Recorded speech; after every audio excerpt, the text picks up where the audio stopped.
আর সুখদেব দা, আরে আজ কি আজ কেরালা দিয়ে 15-20 দিন হয়ে গেল। হ্যাঁ, মাছ কিনে কিনে খাইতে খাইতে পকেট খালি, 200 টাকা আর কিলো।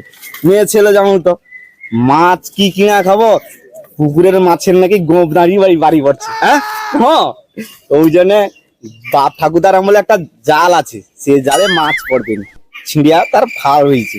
ওই জন্য ও বড়শি পাতাটা মারকাইছি, হবে দেখ তো। আরে এ তো অনেক খরচ আছে তো। কি খরচ গো, একটা কাঁটা আর সুতা লাগিয়ে দিলে তো বেশ দিব্যি হবে, আর আধার পরিব আর দিব্যি মাছ ধরবো। আর কি খরচ আছে সুখদেবদা? তুই কি কোনোদিন বসে আসছু? না, আড়িনি। একবার ছোটবেলা আসলে সে মাছ পড়েনি বলে রাগিয়া পড়ছি, চলি দিয়ে পেলে আসছিল। তাহলে শুন, সুতা,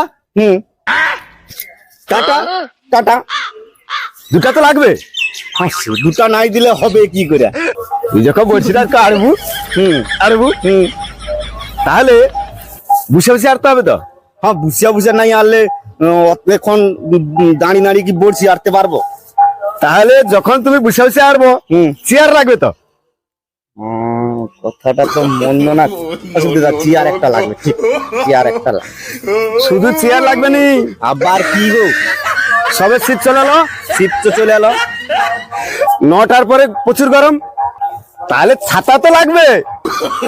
ছাতা ছাতা লাগবে। হ্যাঁ, ছাতা তো একটা লাগবে।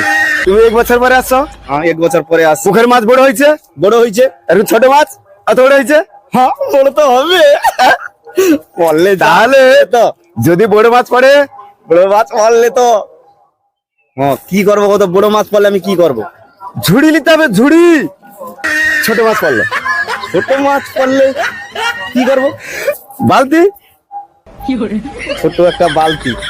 হ্যাঁ, তাহলে ঝুড়ি, বালতি, ছাতা, আবার চেয়ার, বড়শির কাঁটা, সুতা, এ তো বহু খরচ। বড়শি আমাকে দে, বড়শি দে, বড়শি নিয়ে ওগুলা আমার আর 14 বড়শি আর আড়তে যাবো আর মাছ খাবো।